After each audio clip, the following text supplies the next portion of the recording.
Hey, what's up everyone? If you've been subscribed to my channel for the last few months, you probably know that I've been studying for the GMAT exam. This has definitely been a harder process than I probably envisioned when I started, but to be fair, I've gone through some interesting transitional times between going home for a month and being out of my routine, as well as switching jobs a few months ago and wanting to make sure that I could actually get adjusted and contribute there before focusing too much time on GMAT studying. But anyway, in today's video, I want to talk about the new GMAT Focus Edition. In case you weren't aware, the GMAT recently released that this was going to be the new exam. And honestly, there are some pretty big changes. And so that's kind of what I want to talk about in this video, not just an update for me personally, but how I think it can benefit a lot of people. For some context, I started out studying using Magoosh, and recently I have switched over to Target Test Prep. And I think Target Test Prep has been fantastic. It obviously has an amazing reputation, and through my experience, I totally understand why. I still haven't taken another practice exam since I've started, but just through the time that I have been using it, I feel my quantitative skills getting so much better.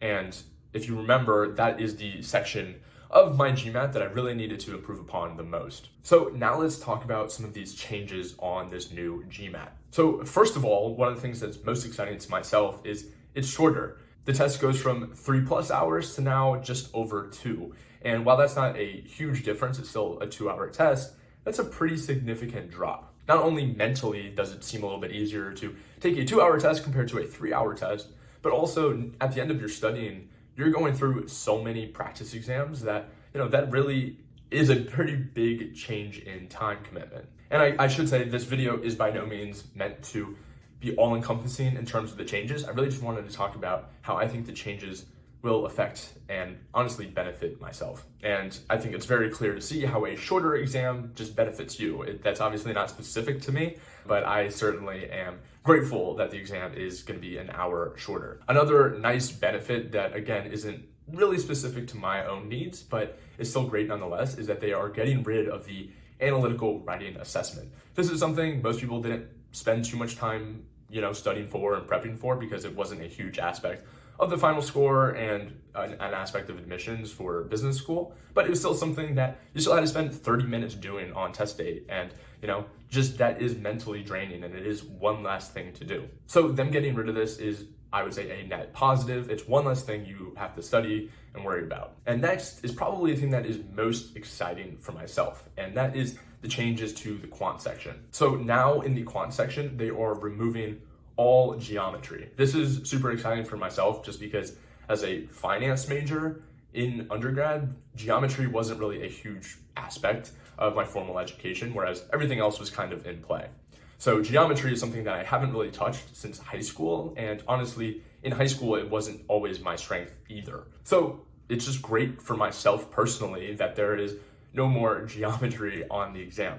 It's also great because so far in my Target Test Prep studying, I haven't yet gotten to the geometry section. So because I haven't already committed a month studying for this, it's nice because now it'll make my prep a little bit shorter. Also, another huge change to the quant section is that now it will just be problem-solving questions. So if you're unfamiliar with the current structure of the GMAT, they have problem-solving as well as data sufficiency questions. And data sufficiency questions are a little bit different than what we're used to in standard tests.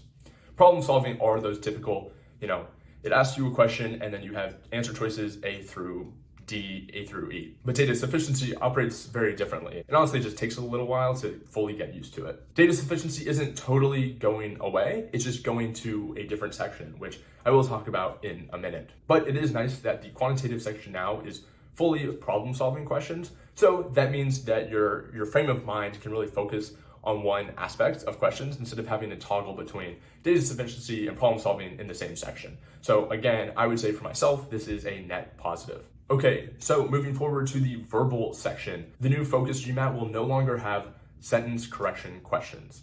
This is, again, pretty great for myself.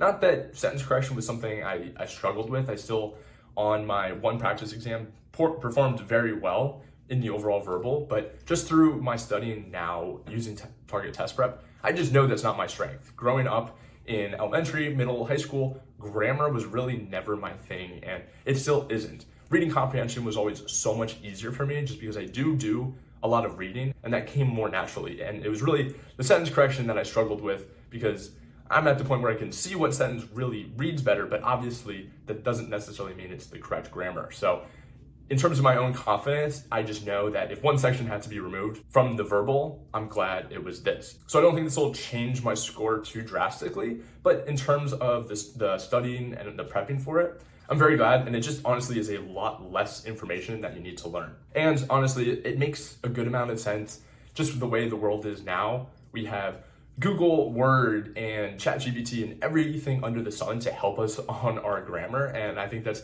only going to get better and more evolved in the future. So I don't want to be that guy to say, oh, we don't need that. I think grammar is still very important, but in the business world, it's going to be less prevalent just because of all the aid and assistance you're going to have in making sure you have correct grammar.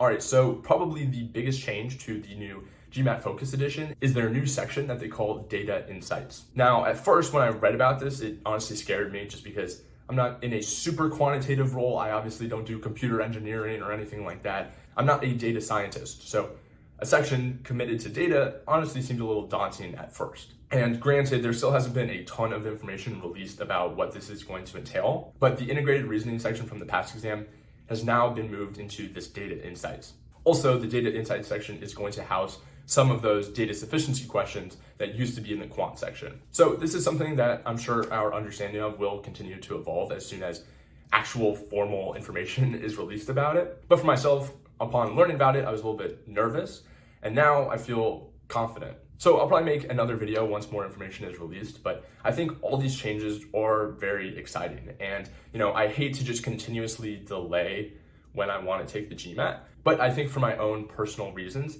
it makes more sense for me to wait to take this GMAT Focus Edition. Also, yes, it just delays the process a little bit more. It gives me a little bit more time to study. And honestly, I'm at a stage in my life where I can't commit 3-4 hours a day to studying for the GMAT. I can commit 1, and having that longer timeline to take this Focus Edition just makes my life so much easier. So I know I've just been rambling in this video, but I really just wanted to provide you my thoughts. And the GMAT is something that I work on every single day. So this is certainly top of mind, and I'm just curious how this has maybe affected some of you guys who have been studying for the GMAT.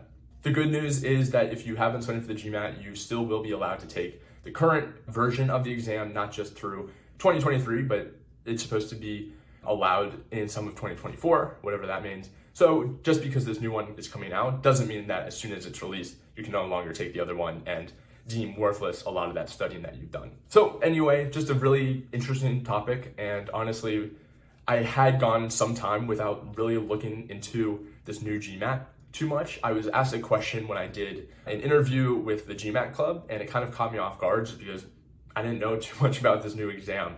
But now that I've actually done some more research into it, I feel less intimidated and feel honestly confident that it's what's going to be best for me. So with all that said, I really do appreciate you watching just me rambling and explaining my thoughts. And as always, I really hope you enjoyed the video.